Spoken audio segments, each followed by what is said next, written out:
Bonjour à tous et bienvenue sur Empire Arnaud, la chaîne pour tout connaître des rouages de la plus grande fortune de France, Bernard Arnault. Mais avant toute chose, n'hésitez pas, si vous le souhaitez et si vous aimez notre contenu bien sûr, à appuyer sur la petite cloche pour recevoir toutes les notifications, à vous abonner et à cliquer sur le pouce pour liker notre vidéo. Dans cette 5e édition d'Empire Arnaud, nous allons vous apporter les ingrédients du succès, de la fortune et de la réussite. En tout cas, ceux utilisés par Bernard Arnault. Alors, comment on passe du statut d'étudiant à Polytechnique à la plus grande fortune mondiale? Ne bougez pas, c'est ici que ça se passe. Alors déjà, il paraît que pour devenir la plus grande fortune mondiale, il faut être né dans le grand nord de la France. En effet, Bernard Arnault est né à Roubaix, près de Lille, en 1949. Bon, qu'on se le dise également, Bernard Arnault n'a pas eu une enfance bien difficile. Issu en effet d'une éducation bourgeoise, il bénéficie très vite d'un accès à la culture et se ferait également un chemin dans le sport de compétition. Il apprendra par exemple le piano, mais aussi l'équitation ainsi que le tennis.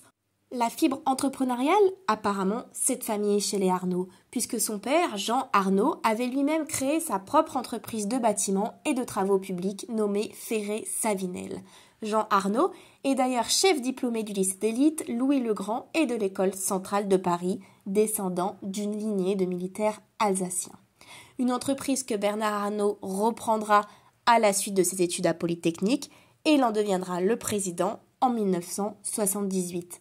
Il parviendra à développer cette entreprise dans la filiale immobilière, à la fois en France, mais aussi à l'étranger, et notamment aux États-Unis, où il commencera à se faire connaître.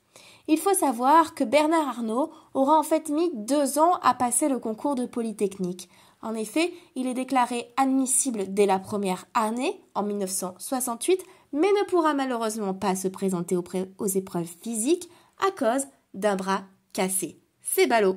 Cependant, bien qu'admis second à l'école des mines de Paris, il choisit de passer à nouveau les concours de Polytech l'année suivante pour l'intégrer cette école en 1969. Dès sa sortie de l'école en 1971, Bernard Arnault rejoint l'entreprise familiale et est nommé directeur de la construction de l'entreprise en 1974. À l'âge de 20 ans, il est promu directeur général avant de succéder à son père à la tête de la société en 1978. Il convainc son père Jean de vendre toutes les activités BTP de Ferré-Savinel pour 40 millions de francs, puis de reconvertir ainsi, comme je l'ai dit précédemment, l'entreprise dans la promotion immobilière. Sous le nouveau nom commercial de Ferrinel, la nouvelle société se spécialise dans les appartements de tourisme avec le slogan « Ferrinel, propriétaire à la mer ». En 1981, en réaction à l'élection de François Mitterrand, dont il redoute le programme économique et socialiste, Bernard Arnault va quitter le pays et s'expatrier aux États-Unis. Il laisse la gestion de son entreprise française à Michel Lefebvre, son homme de confiance. En Amérique, Bernard Arnault va introduire son entreprise Ferrinel et va fréquenter le promoteur immobilier Donald Trump. Il reviendra en France en 1984 après avoir réalisé un projet immobilier, The Princess, dans le front de mer à Palma Beach en Floride.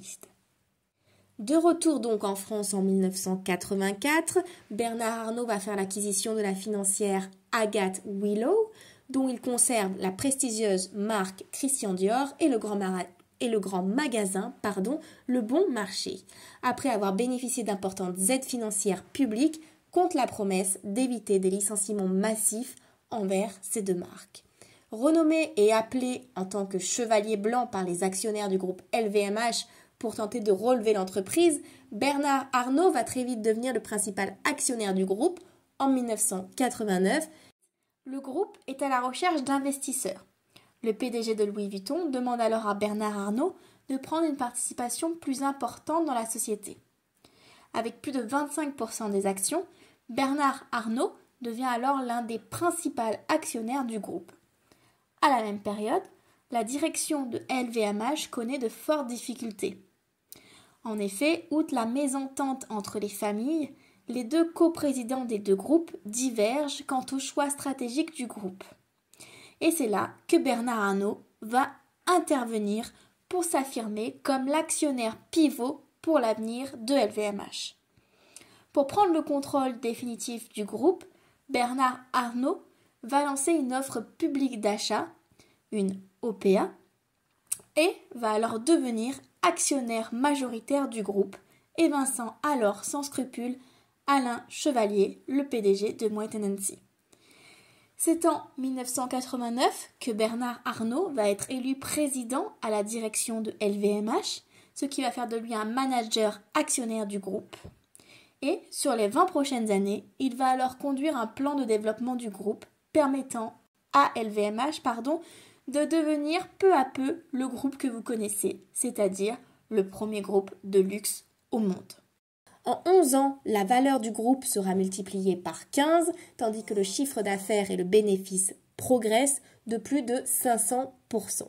Pour parvenir à ces résultats, Bernard Arnault dit s'appuyer sur 2 règles de gouvernance. La première, favoriser la décentralisation des prises de décision concernant les marques du groupe.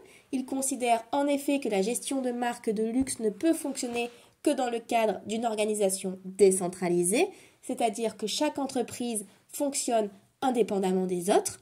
Et la seconde sera d'acquérir les marques challengers ou émergentes, comme par exemple Tiffany. En effet, les marques les plus solides du groupe permettent de financer celles qui sont en pleine croissance.